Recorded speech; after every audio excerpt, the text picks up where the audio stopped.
The world is mourning the loss of former First Lady Nancy Reagan, dead at the age of 94. And regardless of your politics, you had to respect President and Mrs. Reagan. And I've been doing a lot of research, reading about Mrs. Reagan, and there's so many pictures on the internet of President Reagan and his wife, Nancy. And they're always holding hands. Such a sweet, sweet picture. Well, I've got a good friend, and we go back many years, and that's Doug Fisher. He was with the Chattanooga Police Department. He did a little broadcasting for a while, medical executive. He former administrative assistant to Congressman Zach Wamp, and doing some consulting. And in between all of that, he also worked in security and is advance man in the White House for Presidents Reagan and Presidents Bush. Doug, thanks for joining me this morning. Oh, it's a pleasure. It's good to be with you this morning. How did you get the job of working there at the White House as an advance man? Well, first of all, just slight correction, and it's a very common misnomer, is I was not there as security. The only people that have security for the President and the First Lady of the United States are Secret Service people. And I think by the virtue of the fact that I did spend so much time, 11 years of my life in the police department, that it almost always got automatically connected to security, and it wasn't. What we did as advance officers, which were referred to as staff or press advance officers, and I served in both capacities at some point in time during their administration. The job was to basically the logistics for their movement around the country and in many instances around the world. What type of person was Mrs. Reagan? I think that the public, the country as a whole, has a pretty good picture of who she was. Fiercely loyal to her husband. I would say to you, everything that she ever did and anything that she ever had any notoriety to, whether positive or negative, was always centered around thinking about him, worrying about him, trying to keep the image of the president as he was, and I think well deserved. It's been 20 years now, but your former boss, Zach Wamp, took me to Washington, and I stood in front of that hotel where President Reagan was shot. And Doug, as I was standing there, I could just imagine what was going through the heads of all of those officials and Mrs. Reagan and the president. It was a very sobering experience for me. And Mrs. Reagan stayed with President Reagan the entire time that he was in the hospital, didn't she? She absolutely did. And, and there's so many more stories about that day that I think people have a tendency to forget because the president was shot and did recover. But, there were other people who didn't ever completely recover from their wounds and passed away that day. One of them my wife and I got the opportunity to be around, and that was the agent that you would see in those pictures every time that image comes up. You see him step directly in front of the president and take a bullet. And the reason I bring him up and I talk about him, and you're right, that's many years ago. My brain's a little foggy this morning. It's like I'm losing his name. Tim McCarthy. I'm sorry, it took me a minute, but Tim McCarthy was the agent. And the reason he's significant today is that after that, he could have retired. He could have, the Secret Service would have honored him, and he could have gone on and retired. But he was given an option, and really only one other option besides retirement, and that was given by President Reagan himself, who said, "You want to stay? You take care of my wife the rest of the time we're here." And so Tim McCarthy became Nancy Reagan's chief Secret Service agent. And I just think it's a great story, and it speaks to everything that those folks are all about, and that was he trusted. He's proven that he was willing to step in the line of fire for the president. So what did he do? He made sure he was the one taking care of his wife. Wow. Wow, that is a great story, Doug. A great story. Now, every time you see a picture, well, not every time, but many pictures, you see the two holding hands. I don't know of two people in the public that loved each other more than Ronald and Nancy Reagan. I mean, every time that you see their picture, they're holding hands. I mean, it's incredible. If there are any doubters of that facade being something other than reality, all you have to do is any number of volumes of books that have been published and the letters of Ronald and Nancy Reagan back and forth to each other that absolutely proved that it was real. It wasn't just a show. It was real. These people loved each other deeply. Now, you did advance work and preparing for the trips of the Reagans and the Bushes. Was there anything that Mrs. Reagan specifically wanted? Did she want to make sure that she had some particular food in the morning for breakfast, or were there any things that you had to make sure that were available to Mrs. Reagan? Absolutely not, in terms of like you would think a prima donna or a rock star or something that always had to have this. The fact is, she loved flowers, and well, I don't think we always made sure her suite had flowers in it because she did love flowers. And Earl, if you don't care, I'd like to even talk about one other thing just a little bit. We literally, as the world, Sweden, Germany, Italy, Russia, Moscow, the first time an American president had been in the Kremlin in I don't know how many years, but most of those trips were on from her side of the visits were always promoting her program that was called Just Say No. And, we've had, my wife and I have had some thoughts about and discussion about that given the past day's events. And it strikes us, having had some personal interaction with this horrible scourge of drug abuse with friends and family, that all of the liberal media that for years and years and years naysayed the simplicity of Just Say No and criticized her because it was just kind of like a nebulous statement to make to call it Just Say No. But the reality of the world is caught up with all of us, and I think that we can look back and say, you know what, she was right. She was absolutely right. The only thing that can stop this and many, many other things is personal responsibility and just saying no. And I don't know if you recall covering the world at that point in time, how many people really criticized her for doing that. And the reality is, I think I heard the statistic this morning, 12,000 of those chapters were established around the world to combat drug abuse and for young people. You mentioned your trip to Russia. Tell me about that trip. In terms of Nancy Reagan, which was my principal for that particular visit, it was at a very, very interesting time. You recall Glasnost and Perestroika was in its height in Russia, and Gorbachev was in the power position that allowed for, as they said, that wall to be torn down, and the Cold War put to an end.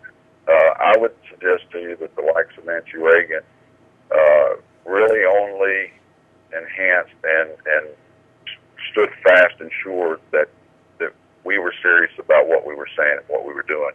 And it came about in much different ways. And in this particular instance, do you know the name Boris Pasternak? If you don't know who Boris Pasternak is, Boris Pasternak was what is the medal for literature? Nobel?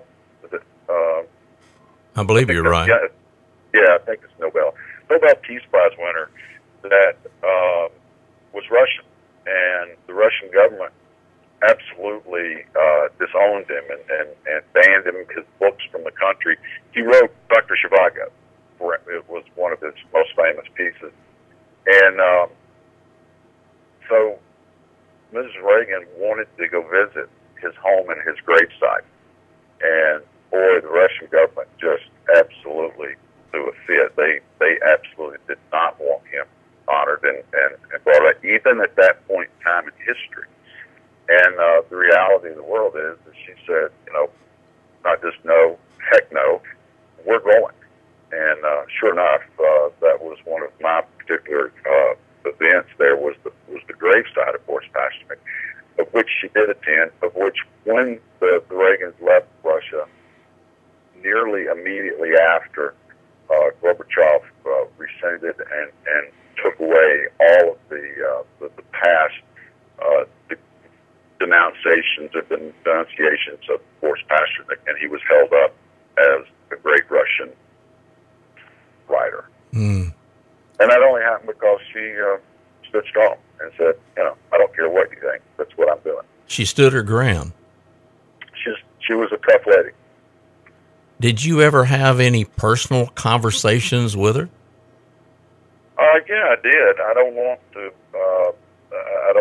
try to pretend that we had coffee together in the morning and called each other, because that's just simply not true. Did Nancy Reagan know who I was? Yes. One of my favorite pictures of my house starts to burn down tomorrow is I'll run in and grab that. There's two pictures I'll run in and grab. And one of them is with my oldest daughter, who's 36 years old today. I think about the age of 9, standing with President Reagan, talking to him in the White House. And the second most favorite one is myself, Mrs. Reagan, and the Queen of Sweden on a tour of a museum in Sweden, and we were side by side talking. So to answer your question, yes, I had conversations with her. Yes, I had the opportunity on some occasions to be in her suite in the evening when everything was kind of being either debriefed or being briefed for the next day's visit, where we were going or something. And she was absolutely pleasant, delightful. If you were around her when somebody had something ill to say about the president, get out of the way. Oh, me. I'm reminded of Tammy Wynette's song, Stand By Your Man, because she certainly did. Absolutely. What was the trip like on the plane over to Russia? Well, you have to understand, by virtue of what our jobs were, is they were not with the principals. And in that particular instance, our entire delegation flew out about, I think it was about a month or 6 weeks ahead of the visit. So we were on government aircraft going to Russia, and literally our trip back was on a backup Air Force One, just the moment Air Force One took off. So we went over kind of commercially, almost military-like, came back just as soon as everybody needed to get our people out of there and gone after the visit, because probably weren't going to be quite as nice to you as they were pre-visit on the post-visit. What about the exchanges between Mrs. Reagan and Gorbachev? We saw a lot of the President Reagan and Gorbachev together, maybe a little less with Nancy Reagan. She get along with him pretty good? I won't say there was much interaction that I was able to witness, but I did see considerable interaction between she and Russia Gorbachev, and that was always very pleasant. It was always very professional-like. I know one evening they spent the entire evening together at the Bolshoi Ballet while the visit was going on, and they seemed to, kind of chit-chat back and forth the whole time, just like you and your neighbor's friends would go to a movie here or something. And so, yeah, I mean, it was very, very normal. But the outstanding memory in your mind was when Mrs. Reagan insisted on going to that grave.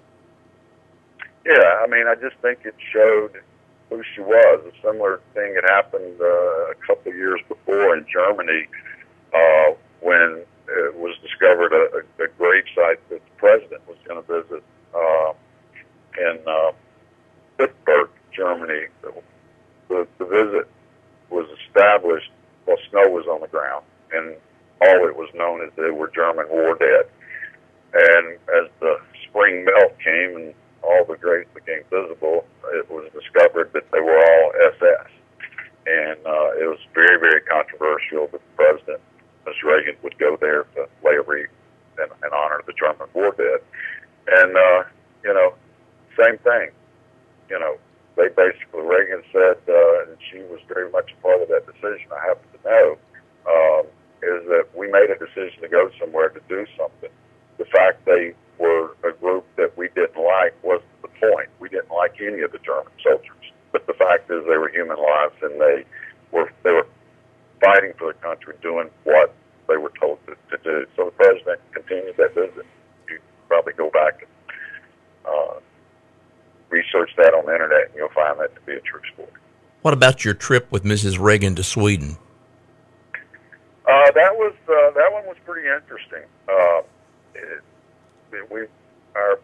events there were which Sweden had a horrific problem. I don't know if they still do or not, but they had a horrific problem with adolescent drug abuse, and so our programs there were all just say no programs. And again, a very liberal country. There was a lot of criticism for it, but at the end of the day, the Queen of Sweden, and I think it was the Gustav family then, probably still is, embraced her and supported her, and she stood strong to deliver her message. Was there any particular event during that trip that stands out in your mind? One to a high school, and again, recall the liberalness of that country and some inappropriate things that were there to greet Mrs. Reagan that very frankly, in their mind, not probably, wasn't inappropriate. And we immediately identified that, they had to go. And there was just some figurines and models and some things that just would not, you wouldn't do in this country. So that was, I remember that to be a little ticklish. We all remember after President Reagan left the White House, and of course we found out that he had Alzheimer's, that Mrs. Reagan was very, very active in a campaign to make people aware of this disease. And I think, Doug, that because she got involved, we all learned a little bit more about something that probably affects every family in the United States today. Well, you're absolutely right, and maybe as time passes, becomes Nancy Reagan's greatest legacy, and that was that it was very difficult for the Big Gipper's wife to stand up for a piece of legislation that was frankly very, very controversial and unpopular among our, at that time, what we would say Republican base. I don't know how the question gets tested today in polls or surveys, how people feel about it, but the fact is that she felt adamantly that the use of stem cell research to cure Alzheimer's and in some instances hopeful of cancer saved lives, didn't take lives, and that was kind of her mantra for that whole thing. And of course, they have discovered and found ways to be safe and to be respectful of life by using this stem cell research. I don't want to pretend to be an expert on it, but I think the point for today's conversation is, once again, Nancy Reagan standing against criticism, standing strong, still in death, standing by her husband to try to rid a disease that he was struck with for the last 10 years of his life. Did you have any contact with the president or Mrs. Reagan after they left the White House? We had reunions, staff reunions that we would go to. I only did, unfortunately, I wished I had done more, but I only did a couple. I only have regret for not having done more of it. But yes, I did see her on a few occasions afterwards. Now, you did advance work also for the Bushes, didn't you? I did some. Yes, I did, and another actually did some for another great First Lady, Barbara Bush. Actually flew all over the southeastern United States in campaign stops. I never did official visits with her, the Southeast where it was just she and I and one Secret Service agent very early on. There you go again. She is exactly what you see is what you get. Both of them totally different, but you've got to have respect for both of them, Doug. Absolutely, absolutely, and Laura Bush as well. We've had some first ladies that, as a party and as a country, I think we can all really, really be proud of. I hope you get to work it out where you can go to that memorial service. You certainly deserve the opportunity because you spent a lot of time preparing the way, so to speak, for the Reagans and the Bushes as they made their way to these other countries and these other places. Any other story about Mrs. Reagan? I mean, these things that you've told me, you'll be telling your grandchildren one day if you've not already shared with them. I mean, these are, as the old song says, precious memories, Doug.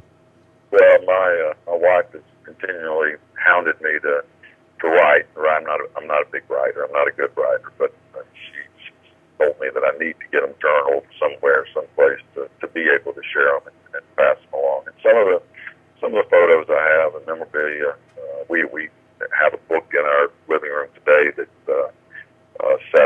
sits on a coffee table like that, and it's in Russian, and the book was given to Mrs. Reagan by some Russian school children, and it somehow or another, inadvertently, it was stuck in my hands, and I walked out. For some reason, it never made its way back, and I don't want to suggest I stole it because I did. It was just there were so many things being thrown at her. The one little thing I came out was this Russian book, and so I'll treasure those things for a long time. Well, now you're entitled to one souvenir. You know that. Yeah, you would think. You would think. What about the president? Give me a memory before we go about President Reagan. Well, I mean, obviously I guess there's probably three major events or items that will always stand out in my mind, and obviously the one that's standing in front of that wall saying, tear down this wall. I mean, people in this country today don't have a clue how significant that is. I mean, you and I grew up in an era where we went and did drills to get underneath our desk and everything else because we were scared to death somebody was going to drop a nuclear bomb on us. I think we live today in relative comfort to believe that that's not going to happen. I'm not saying it can't, but it's not like it was when you and I were kids. So the end of the Cold War, I think, is something that the world will remember or know many, many, many years past now, and hopefully at some point in time, younger people will have an appreciation and a respect for the work that Ronald Reagan did to end that war. And then the other obvious is the shooting, the Hinckley shooting, and the way that family handled it.